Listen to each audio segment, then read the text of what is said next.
The noise from the crash still echoed in James's mind. As he stood face to face with his uncle, that moment felt so surreal. Standing before him was the same man who had stolen everything from him, now looking down at him as if James was nothing but a nuisance. It was as though time had frozen. The uncle's expensive SUV was parked at an awkward angle with its front bumper dented from the impact of James's keke. A small crowd had gathered around them, their eyes darting around from James to his uncle, whispering amongst themselves. For a brief moment, James wasn't sure what to expect. Maybe, just maybe, his uncle would show some remorse or guilt. Same man who had taken over his father's company illegally, then kicked him and his mother out of their home and left them in abject poverty. Maybe his uncle would act like a normal human being for once and apologize. But James was wrong. "Ah, you this boy, James," his uncle said, breaking the silence. "Just take a look at how far you are falling in life." The word hit James like a slap across the face. He clenched his fists, trying to control the wave of anger rising right inside of him. This was the same uncle who had stood at his father's funeral, shedding fake tears, only to turn around and seize everything they owned. The man hadn't even allowed them to mourn in peace before he forced them out of their own home. What a heartless uncle it is. And now he was acting as if James was the one in the wrong. "See, Uncle Chinedu, so you think you can just get away with everything you have done?" James shot back, his voice trembling with a mix of rage and frustration. "You stole my father's company, his houses, even his cars, and every single thing he had left with us. But you, this wicked and heartless uncle, you left us with nothing. Do you have no conscience?"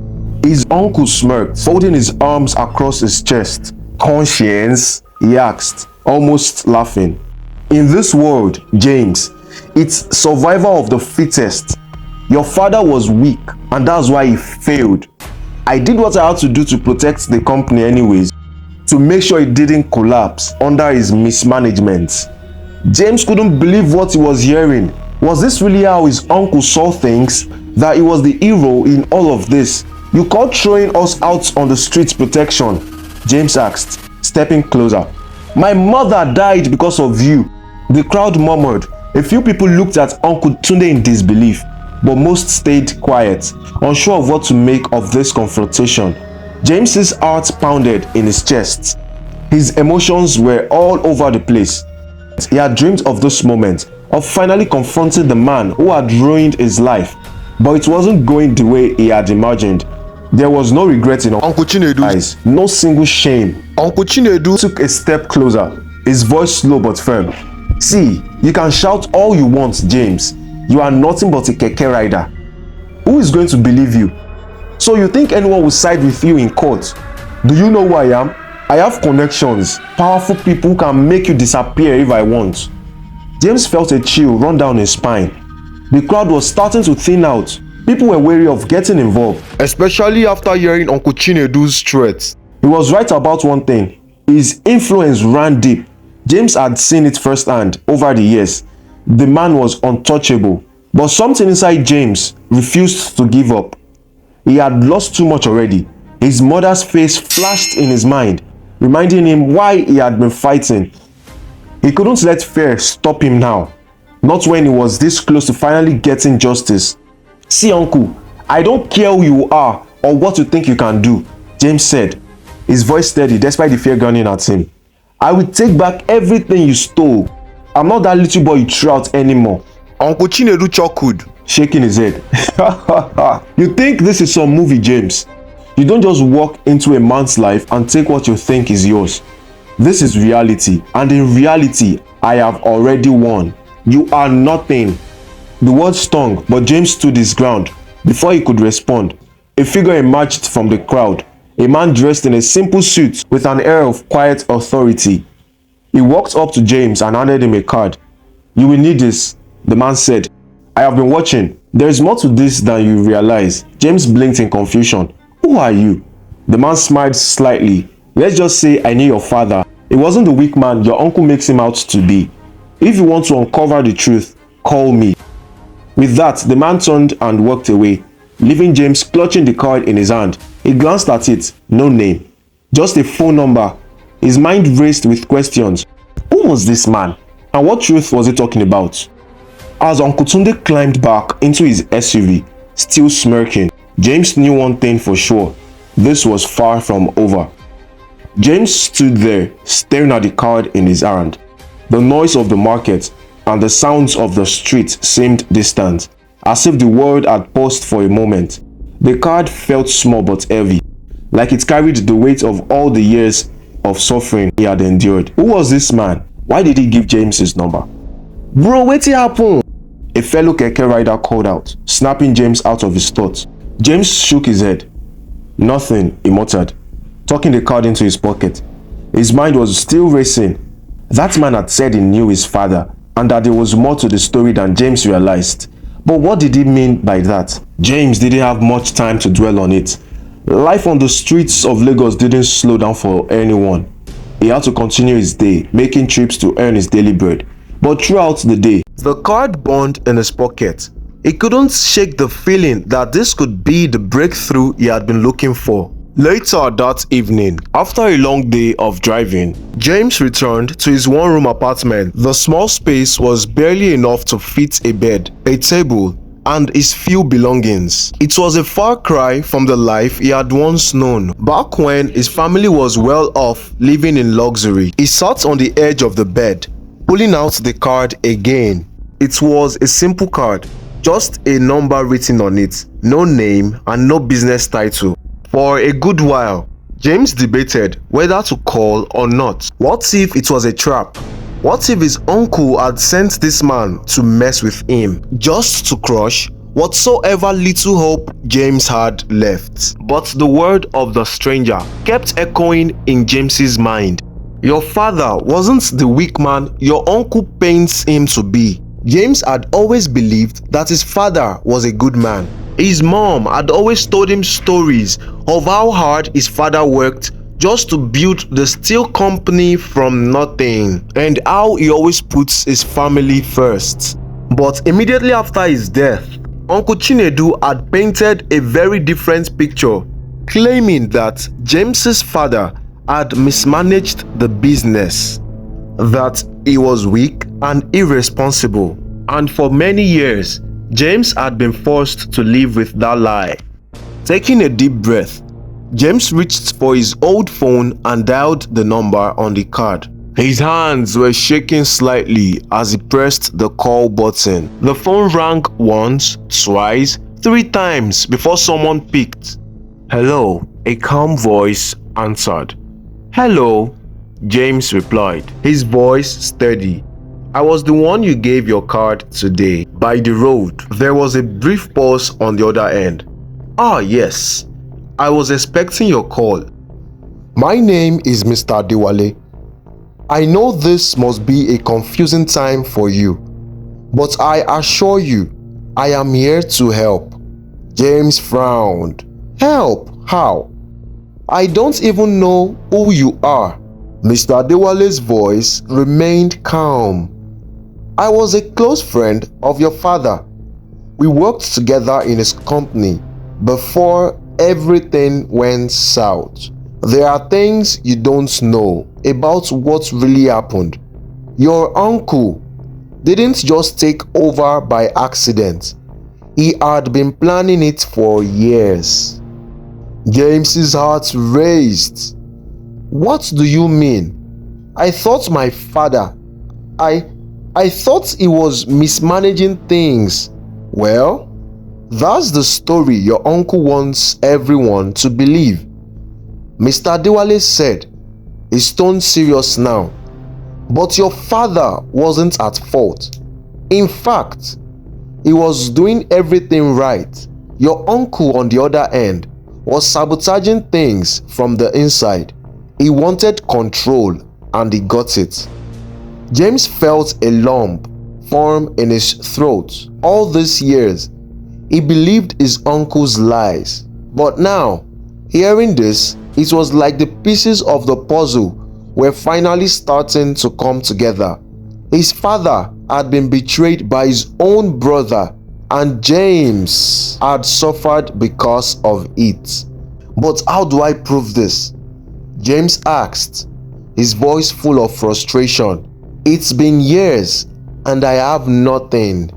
That's where I come in, Mr. Adewale replied. I have been gathering evidence for years. I have documents, records, even witness statements. Your uncle didn't cover his tracks as well as he thought.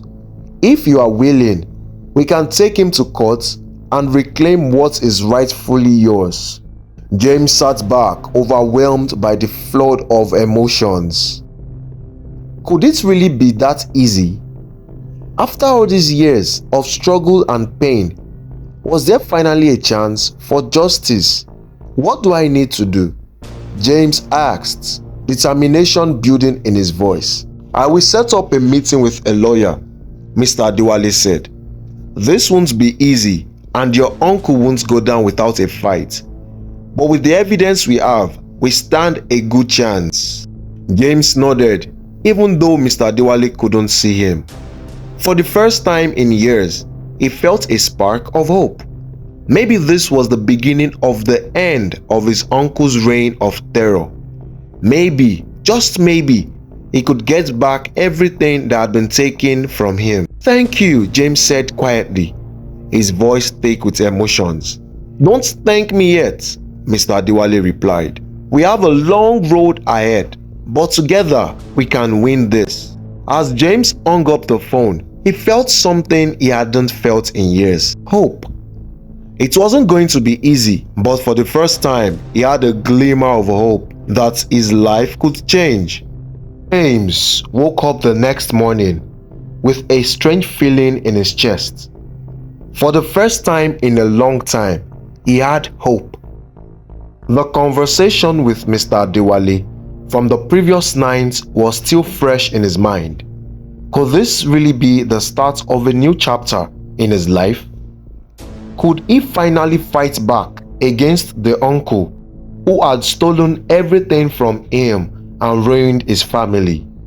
But as soon as James stepped out of his one-room apartment, the reality of his life hit him again. His neighbors were already up and about, some haggling with traders, others rushing to catch the bus or prepare for work. Life in Lagos was never slowed down. Not for even 1 second.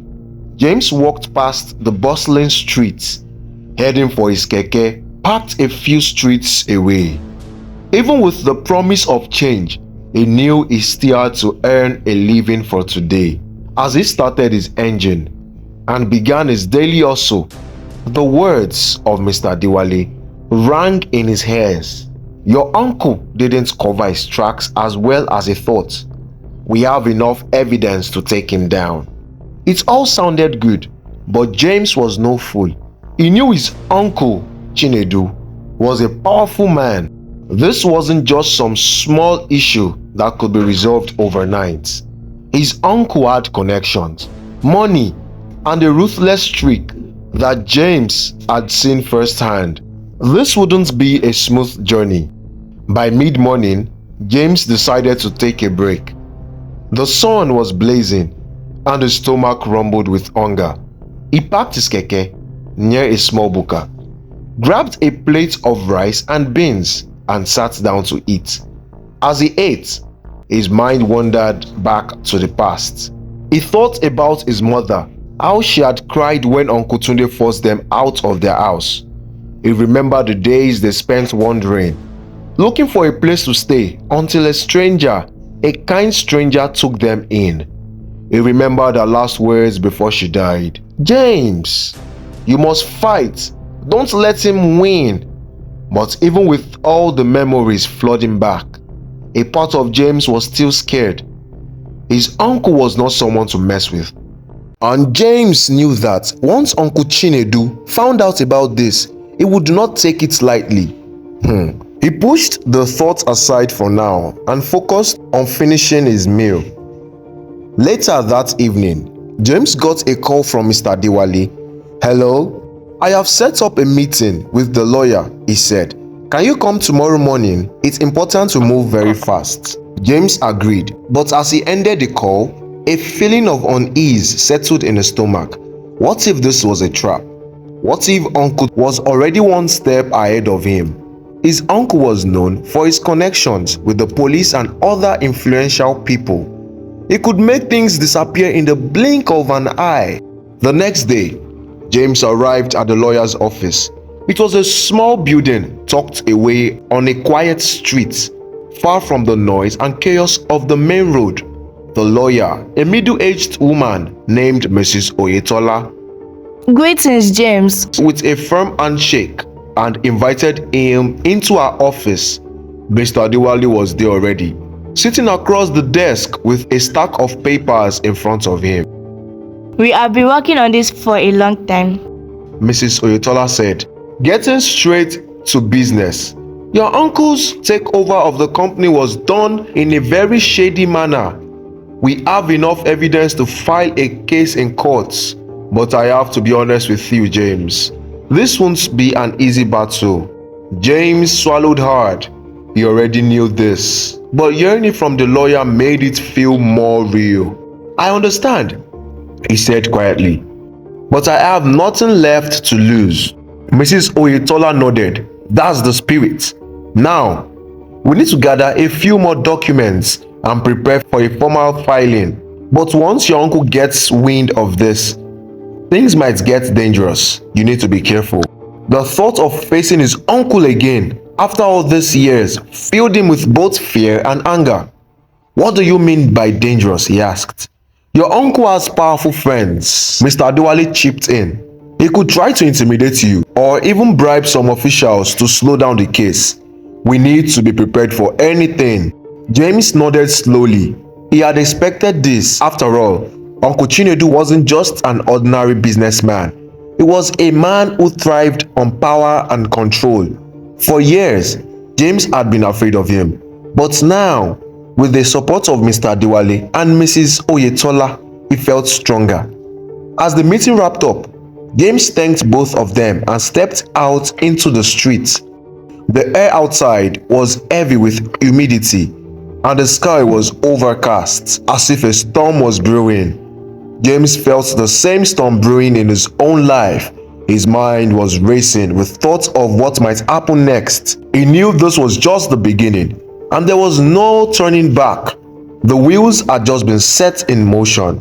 But as he walked towards his keke, he couldn't shake the feeling that something was about to go terribly wrong.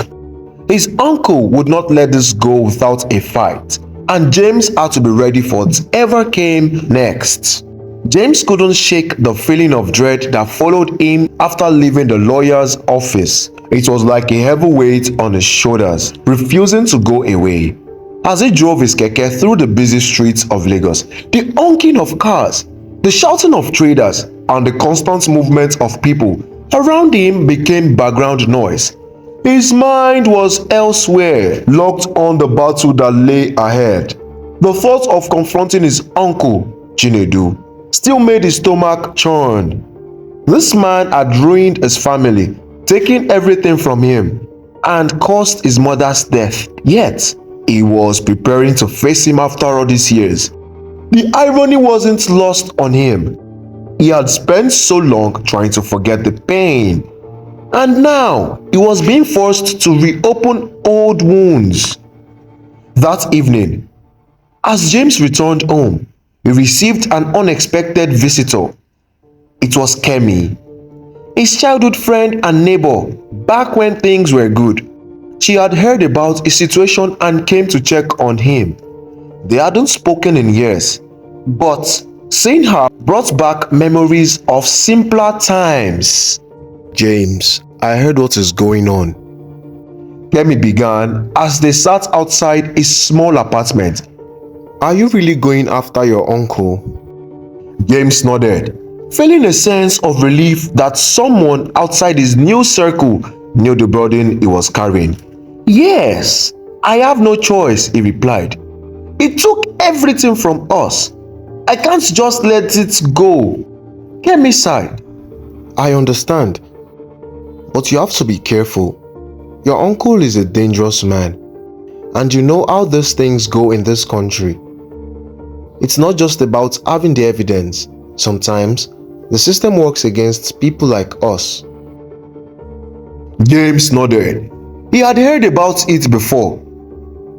But hearing it from someone like Kemi, who knew his background, hit differently. She wasn't just talking about the legal fight. She was talking about the bigger battle against corruption, power, and influence. It was no secret that the wealthy in this nation often had their way with the law. Kemi continued. "I know some people who went through something similar, and let me tell you, it wasn't easy. They lost hope because the case was dragged on for years. The people in power kept frustrating them." James frowned. "So what do you think I should do? Just give up?" Kemi shook her head. "No, I am not saying that. I am saying you need to be prepared for what is coming. You need to understand that this isn't just a legal battle. It's a fight for your survival. Your uncle won't just sit back and let you take what he has been enjoying for years."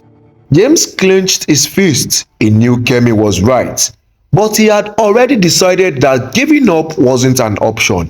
He had to fight no matter what. "I am ready," he said firmly. "Whatever it takes, I will face it." Kemi looked at him with a mixture of admiration and concern. "I just don't want to see you hurt again. James, you have been through too much already." James smiled weakly. "I appreciate that, Kemi, but this is something I have to do for my mother, for myself." After Kemi left, James sat alone, reflecting on her words.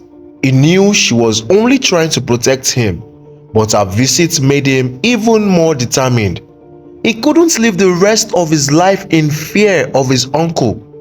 He had to fight back, even if the odds were stacked against him.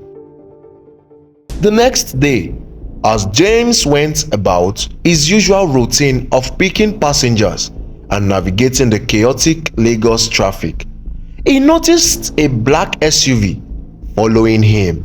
At first, he brushed it off as a coincidence. But after taking several turns, seeing the same vehicle behind him, he knew something wasn't right. His heart began to race. Was it Uncle's people? Had they already found out about his plan? He tried to stay calm, but the knot in his stomach tightened. With every glance in the rearview mirror, James decided to test them. He took a detour into a narrow street, one that didn't have much traffic. The SUV followed. His palms began to sweat. He didn't know what to do next, but he couldn't stop. He needed to figure out a way to lose them. Suddenly, James spotted a police checkpoint up ahead. He slowed down, hoping the officers would notice the SUV. As he approached the checkpoint, he waved at the policemen, trying to draw their attention. The SUV, however, quickly turned into a side street and disappeared. James breathed a sigh of relief, but his mind was racing. They were watching him. His uncle had already made his move. It was no longer just about preparing for a legal battle. It was about staying safe. That evening, James called Mr. Diwali to inform him about the incident. "They are onto me," he said, his voice tense. Mr. Diwali didn't sound surprised. "I suspected this might happen. We need to act fast. The longer we wait, the more dangerous it becomes." James nodded, even though Mr. Diwali couldn't see him. He had known this was coming, but now it was real. His uncle wasn't going to let him win without a fight, and the battle had just begun. As James hung up the phone, he realized the storm was no longer looming. It was here, and he had to be ready for whatever came next. James woke up the next morning with a sense of unease. The events of the previous day kept replaying in his mind. The black SUV, the close call at the police checkpoint, and the realization that his uncle's people were already watching him. It felt like the walls were closing in, and he couldn't afford to make any mistakes. After making his usual rounds with the keke that morning, he parked in front of his small apartment and sat quietly, thinking. He knew the next steps would be critical. He needed to meet Mr. Adewale, his lawyer, and figure out a strategy. But a part of him feared that any move he made could escalate things. Uncle Chinedu wasn't someone who played fair, and James knew he wouldn't hesitate to take things into his own hands. Later that afternoon, James made his way to Mr. Adewale's office. As he walked through the crowded streets of Lagos, the noise of car horns, street vendors, and the ever-busy life of the city was a welcome distraction, but deep down he was nervous. What if they were still watching him? What if someone had followed him again? When he arrived at the lawyer's office, Mr. Adewale greeted him with a concerned look. "James, we need to talk," he said as soon as James sat down. "What is it?" James asked, feeling the tension. "I did some digging," Mr. Adewale began, "and it seems like your uncle is already trying to influence the case. He has been meeting with people in the legal system, people who can make things difficult for us." James's heart sank. He knew this was coming, but hearing it made it real. "What does that mean for us?" he asked. "It means we have to be more careful," Mr. Adewale said.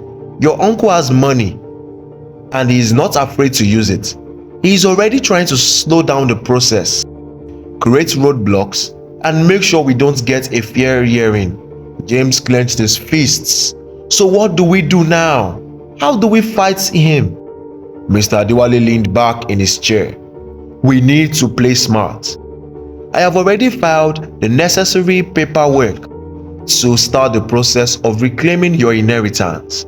But we need more than just legal documents. We need proof, solid evidence that your uncle took over your father's business illegally and that he manipulated the will. That's what will help us win." James nodded, but a feeling of frustration began to grow inside him. It all seemed so complicated. All he wanted was to take back what rightfully belonged to him and his mother. He didn't want to play games or deal with corruption. "But how do we get that evidence?" James asked, his voice tight with anxiety. "We will need to talk to people who were close to your father when he was alive," Mr. Adewale explained.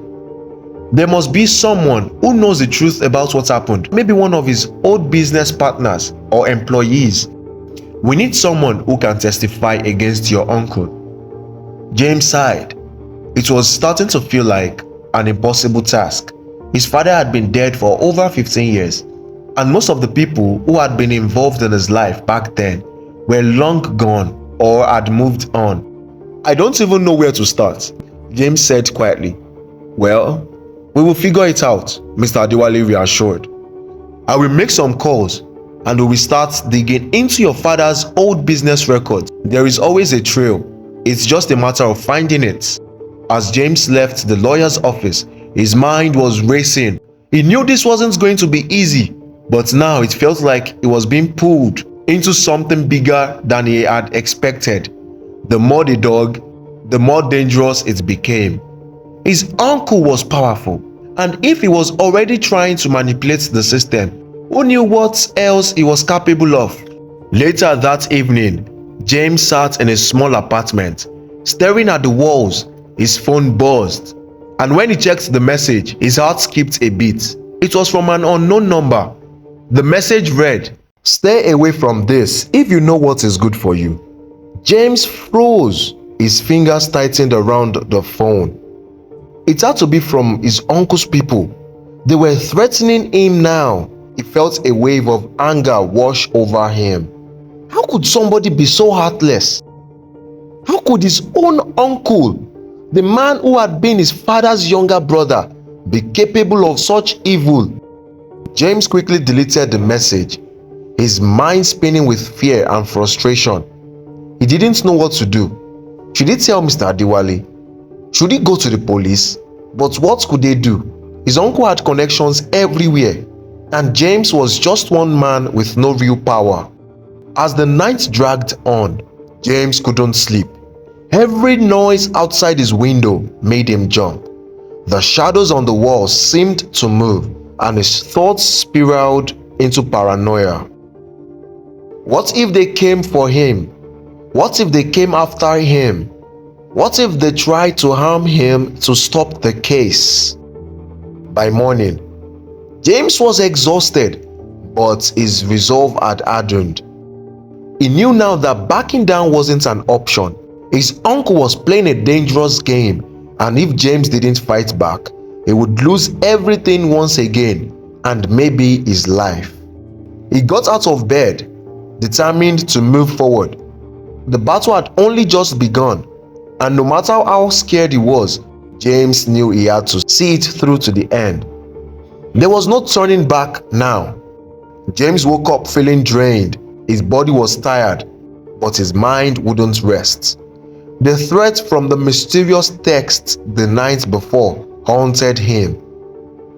He tried to push the fear aside, but it clung to him like a stubborn shadow. He had no choice but to carry on. Even though danger was lurking, he was in too deep now to back out. His uncle's grip on his father's wealth and business had to be broken.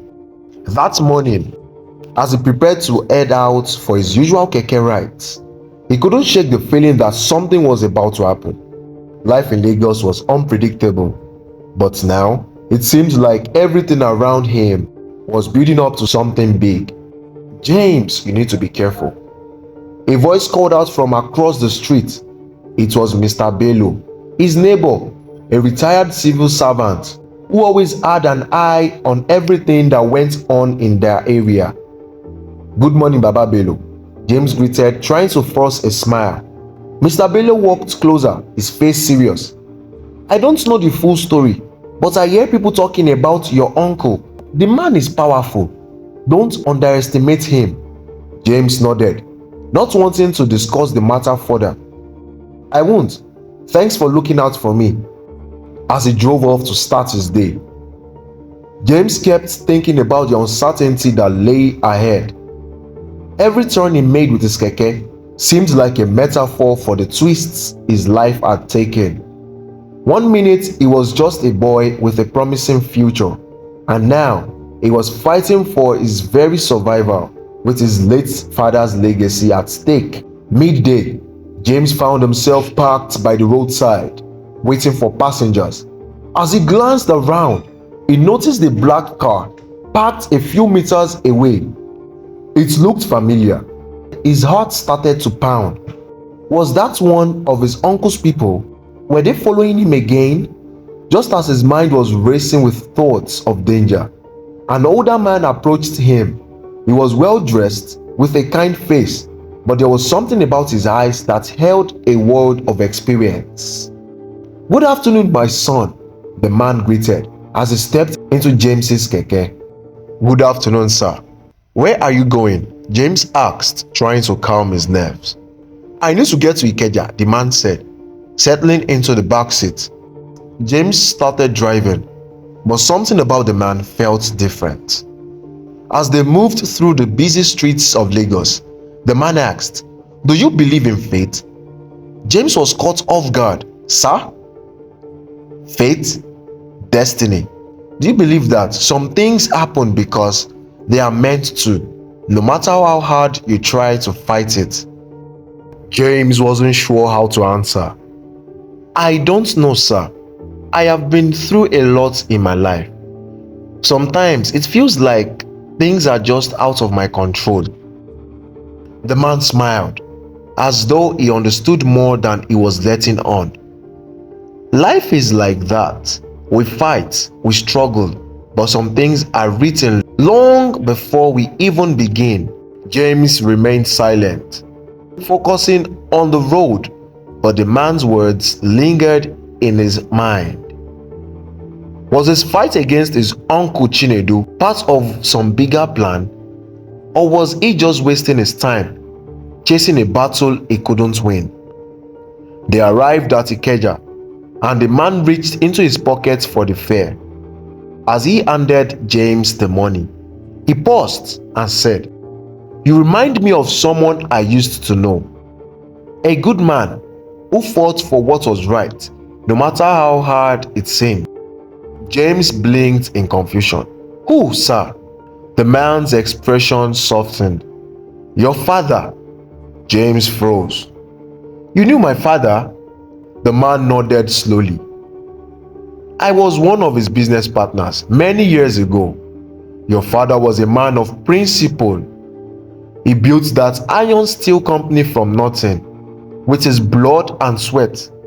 It breaks my heart to see what has become of it." James's hands trembled slightly as he held the money.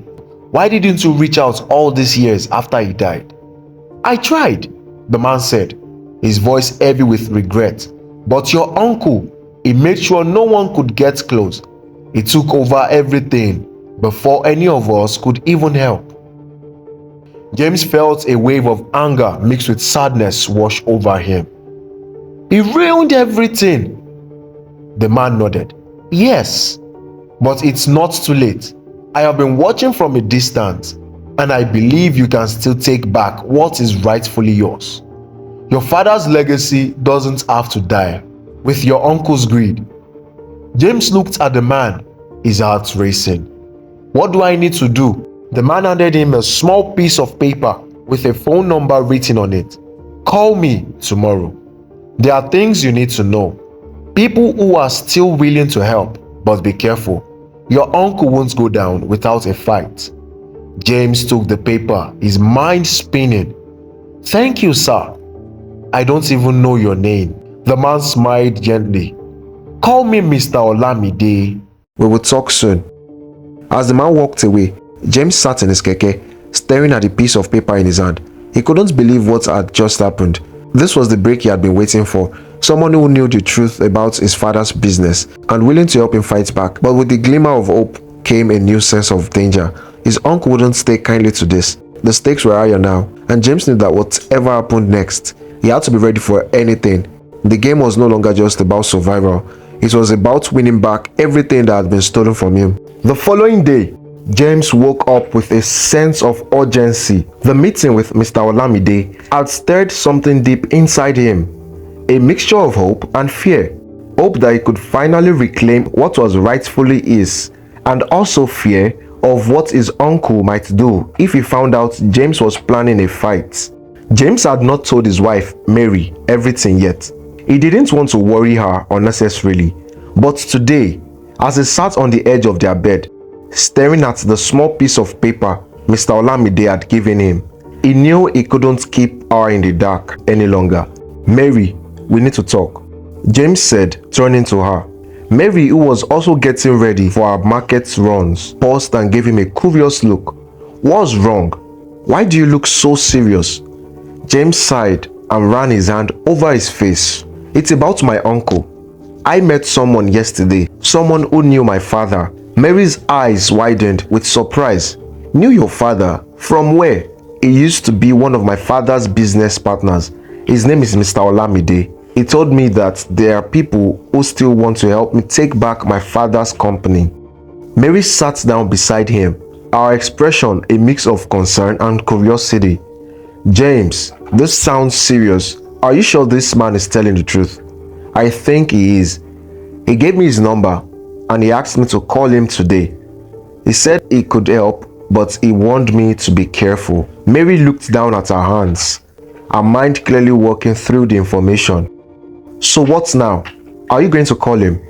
"I have to. This might be the only chance we have to get back everything Uncle Chinedu took from us. I can't let him win. Not after everything he did to my mother and to me." "I understand. But please, whatever you do, be careful. Your uncle is not a small man. He has money, power and connections. He won't just sit back and let you take what he believes is his." "I know," James replied, his voice firm. But I can't live in fear forever. It's time to fight back. After breakfast, James stepped outside and dialed the number Mr. Olamide had given him. His heart was pounding in his chest as he listened to the phone ring. "Hello," came the voice on the other end. "Good morning, sir. This is James Ekubo. We met yesterday." "Ah, James, I was expecting your call. Have you thought about what we discussed?" "Yes, sir, I'm ready. I want to do whatever it takes to get back my father's company." "Good," Mr. Olamide said. He turned serious, "But I must warn you, this won't be easy. Your uncle has strong connections in the business world. He has made sure to protect himself legally, but there are still loopholes, and with the right strategy, we can expose him." James clenched his fists, feeling a surge of determination. "I am ready, sir. I have waited long enough." "Okay, we will start by gathering all the documents related to your father's company," Mr. Olamide continued. "Do you have anything from when your father was still alive? Contracts, legal papers, anything?" James thought for a moment. "I think I have some old files in the house. My mother kept a lot of things after my father died. I will check." "Good. Bring them when we meet. I will also introduce you to a lawyer I trust. She has been looking into your uncle's activities for some time now." James felt a glimmer of hope. Finally, it seemed like there was a real plan forming. "Thank you, sir. I can't tell you how much this means to me." "You don't need to thank me yet," Mr. Olamide said.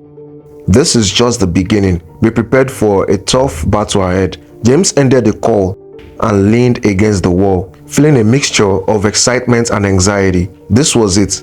The fight for his father's legacy had officially begun. Later that day, he started digging through the old documents his mother had saved. Papers were scattered all over the small living room, some of them yellowed with age. It was hard going through them, as each piece of paper reminded him of a time when life was good, when his father was still alive and their family was whole. As he sifted through the files, something caught his eye. A letter from his father's lawyer, dated a few weeks before his death. James unfolded the letter carefully, his eyes scanning the words. It was a warning, a caution that someone in his family, likely Uncle Chinedu, was trying to sabotage his father's business deals. His father had known about the betrayal, but he hadn't lived long enough to act on it. James's blood boiled as he read the letter. This was proof that his uncle had been plotting even before his father's death. He took a deep breath, reminding himself to stay calm. There was no point in losing his head now. That evening, James met with Mr. Olamide again, this time with the documents in hand. The older man looked through them carefully, nodding as he reviewed each page. "This is good," Mr. Olamide said after a while. "This letter from your father's lawyer is very important. It shows that your uncle was planning something all along. We will use this to build our case." James nodded, feeling a renewed sense of purpose. "What's the next step?" "We will meet with the lawyer tomorrow," Mr. Olamide replied. "We will start preparing the legal case against your uncle. But remember, James, your uncle won't go down without a fight. You need to be ready for whatever it throws your way." James looked down at the stack of papers on the table, knowing that the road ahead was going to be long and hard. But for the first time in years, he felt like he was finally in control of his own destiny. This was his fight and he wasn't going to back down. The next morning, James woke up feeling a mix of excitement and anxiety. Today was the day he would meet the lawyer Mr. Olamide had mentioned. As he got dressed, he couldn't shake off the feeling that something big was about to happen. He wanted to believe it would be a step closer to reclaiming his father's legacy, but he also worried about what his uncle might do in response. Mary noticed his restless energy as they shared breakfast together. "You are up early today. Are you nervous about the meeting?" she asked, placing a hand on his arm. "Just a bit," James admitted, "but I know I need to do this. I want to take back what is mine." "Just remember to stay calm. Don't let your emotions get the best of you," Mary advised, her eyes filled with concern. "Your uncle is a dangerous man." "I will," James promised. He appreciated Mary's support. It gave him strength. After breakfast, James headed to the meeting point. He had chosen a small cafe close to Mr. Olamide's office, a quiet place where they could discuss the plan without distraction. When he arrived, he spotted Mr. Olamide sitting at a table, scanning through some documents. "Good morning, James," Mr. Olamide said as James approached. "I hope you brought the papers we discussed." "Yes, sir. I have them right here," James replied, pulling out the folder from his bag and placing it on the table. Mr. Olamide nodded, flipping through the documents with a keen eye. "Good. Let's see what we are working with." As he reviewed the papers, James felt a surge of hope. This was the evidence that could change everything. "Have you spoken to the lawyer yet?" he asked. "Yes, I did. She is expecting us. Her name is Mrs. Bakari. She has been in this business for years and knows how to handle cases like yours," Mr. Olamide replied, looking up from the papers. James took a deep breath. "What if my uncle tries to stop us?" "Don't worry about that for now. Focus on getting the facts in order. We will deal with your uncle when the time comes," Mr. Olamide reassured him. After a few minutes, they finished their drinks and headed to Mrs. Bakari's office. The lawyer's office was in a busy part of town, filled with clients and bustling activities. James felt a little overwhelmed as they walked in, but Mr. Olamide's calm presence helped steady him. "Mrs. Bakari is expecting us," Mr. Olamide told the receptionist, who quickly showed them into the lawyer's office. Mrs. Bakari was a middle-aged woman with a sharp suit and a warm smile. Good morning, gentlemen. I hear we have a case to discuss, she said, gesturing for them to sit. James introduced himself and explained the situation briefly, detailing how his uncle had taken everything from him after his father died. Mrs. Bakari listened intently, nodding as James spoke. Now let's see those documents, Mrs. Bakari said after James finished. She looked through the folder, occasionally glancing up to ask questions. James felt his heart race as the lawyer made notes and highlighted important sections. This is solid evidence, Mrs. Bakari finally said, leaning back in her chair. Your uncle won't be able to ignore this. We can file a case against him for wrongful possession of your father's estate. Can he fight back? James asked, his voice shaky. Of course, he can. But with the right legal strategy, we can counter anything he throws at us. The key is to act quickly and efficiently. We want to catch him off guard. Mrs. Bakari replied. Just then, James's phone buzzed in his pocket. He pulled it out. Glancing at the screen, it was a message from Mary. Someone is asking about you at the market. They said your uncle is looking for you. His heart dropped. Mrs. Bakari, my uncle might already be onto me, he said, showing the message to the lawyer. Mrs. Bakari frowned, looking serious. This is exactly what I was afraid of. Your uncle is a smart man. He will do anything to protect what he believes is his. What should I do? James asked, panic rising in his chest. Stay low for now. Don't do anything that might draw his attention. Mrs. Bakari advised. We need to prepare ourselves before making any moves. James nodded, trying to calm his racing heart. He had come so far, and now it felt like everything was unraveling before his eyes. What's the first step? First, we will file a notice of intent to reclaim your father's estate. It will put your uncle on alert that you are not backing down. From there, we will gather more evidence and prepare for a legal battle. Mrs. Bakari explained. As they discussed the details, James felt a mix of fear and determination. He had to protect his family, and he was willing to do whatever it took. When the meeting ended, Mrs. Bakari gave James a list of what he needed to bring for the next meeting. As James walked out, he couldn't shake off the feeling that time was running out. That evening, he returned home to find Mary waiting for him. Did you talk to the lawyer? She asked eagerly. Yes, and we have a plan, James replied, trying to keep his voice steady. But my uncle might be looking for me already. Business face paled. What do we do now? We need to be careful. I will keep my head down for a while. I will avoid the markets and any places where I might run into him, James said, trying to sound brave. BC nodded. I'll worry evident. Just promise me you'll be careful. I don't want anything to happen to you. I promise, James said, pulling her into a hug. I will protect us no matter what. As he held her, James couldn't shake the feeling that a storm was brewing. He had fought hard to get this far, but he knew the real battle was just beginning. With his uncle in the shadows, watching every move, James understood that he needed to be smarter and faster. The time for hiding was over. It was time to fight back. The days passed quickly as James prepared for the fight ahead. With Mrs. Bakari guiding him, he gathered every document, every piece of evidence that could prove his claim to his father's estate. But as he worked, he couldn't shake the feeling of being watched. His uncle was not just a businessman, he was ruthless, and James knew he would stop at nothing to keep what he believed was his.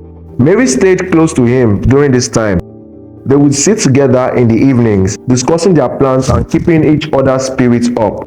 You're doing great, James. Bisi would often say, her voice filled with encouragement. Just keep your focus on what is important. One evening, as they were sitting on the porch, James's phone buzzed again. This time, it was a message from Mrs. Bakari. We have a hearing next week. Be prepared. Your uncle will come for you. James felt a knot tighten in his stomach. Mary, the hearing is next week. I don't know if I'm ready for this, he admitted, running a hand through his hair. You are more than ready than you think. You've fought too hard to back down now. Just remember everything you've been through. Mary reassured him. You have the truth on your side. The next few days were filled with anxiety and anticipation. James spent hours reviewing his documents with Mrs. Bakari, practicing his statements for the court. He knew he had to be confident. Any sign of weakness could give his uncle an advantage. Finally, the day of the hearing arrived. James wore his best clothes, trying to look as professional as possible. As he stepped out of the house, he felt a mix of fear and determination. He was ready to face his uncle, but he also knew how dangerous this man could be. When they arrived at the court, the atmosphere felt heavy. James noticed his uncle sitting at the front, looking smug in his expensive suit. The sight of him made James's blood boil. How could someone be so cruel? He took a deep breath, reminding himself of Mary's words. Focus on the truth. The courtroom was filled with people, and James could feel the weight of their stares. Mrs. Bakari stood beside him, whispering last-minute tips. Just stay calm and speak clearly. Remember, you are fighting for your future. The hearing began, and the judge walked in, bringing a sense of order to the chaos. As the proceedings unfolded, James listened intently. His uncle's lawyer began presenting their side, trying to twist the facts in his uncle's favor. This young man is only after what he believes is his. He was taken in by strangers and raised away from his parents. He does not know anything, the lawyer argued. James clenched his fists. How could they lie so easily? But he knew he had to keep his composure. When it was finally his turn to speak, he stood up and faced the judge and everyone in the courtroom. Your Honor, James began, his voice steady despite the anxiety churning in his stomach. I am here today because I believe in the truth. My father worked hard for everything he had. My uncle took everything from me the moment my father died. I didn't even have a chance to grieve before I was thrown out. He could feel the eyes of the courtroom on him, but he pressed on. I was only a child, but I have grown up knowing the truth. I have the documents to prove that my father's company, his properties, and everything he worked for belonged to me. As he spoke, he presented the papers he had gathered, laying them out for everyone to see. The judge examined them closely, while his uncle's lawyer fidgeted nervously. James could see his uncle's face turning red with anger. This is nonsense, his uncle shouted. He has no claim to anything. James felt a surge of courage. Your Honor, my uncle took advantage of my situation. He thought he could get away with this because I was young and vulnerable. But I am here to reclaim what is rightfully mine. The judge raised a hand to silence the outburst, turning our attention back to James. Please continue. James took a deep breath, his heart pounding in his chest. I am not just here for myself. I am here for my mother's memory. She fought hard after my father died, and I owe it to her to fight for what is ours." As he finished, James saw Mary in the audience, her eyes filled with support. That sight made him feel stronger. He knew he had to win this, not just for himself, but for his mother, for everything she had sacrificed. Mrs. Bakari stood up, ready to counter the accusations. She laid out their case methodically, using James's evidence to paint a clear picture of the betrayal and injustice. Your Honor, we have documented proof of the ownership of these properties and the rightful heir. She stated confidently. James deserves the chance to reclaim what has been taken from him. After hours of back and forth arguments, the judge finally called for a recess. James felt exhausted and hopeful. The waiting was nerve-wracking, but he tried to stay focused. So when they returned to the courtroom, the judge looked serious. I have reviewed the evidence presented. It is clear there have been serious injustices. I will issue my ruling shortly. As she spoke, James could feel the tension in the air. His heart raced as they waited for the judge to make her decision. After what felt like an eternity, the judge finally returned. Based on the evidence and the testimonies provided, I find in favor of James. He is the rightful heir to his father's estate. The court will take the necessary steps to restore the properties and assets to him. Joy flooded through James, and he almost couldn't believe it. He turned to Mary, who had tears of happiness in her eyes. They hugged tightly, and James felt the weight of years of pain lift off his shoulders. His uncle stood in disbelief, his face twisted with anger. "This isn't over, James," he shouted as he stormed out of the courtroom. James knew it might not be over, but he felt empowered. "I am ready for whatever comes next," he said, looking at Mary and Mrs. Bakari. As they left the courtroom, Mary squeezed his hand. You did it. You fought for your future and won. James smiled, a sense of peace washing over him. "I couldn't have done it without you," he said, gratitude filling his heart. That day marked the beginning of a new chapter in James's life. He had faced his fears, fought for his rights, and won. The road ahead would not be easy, but he was ready to rebuild his life, honor his mother's memory, and make his father proud. With Mary by his side, he knew he could face any challenge that came his way.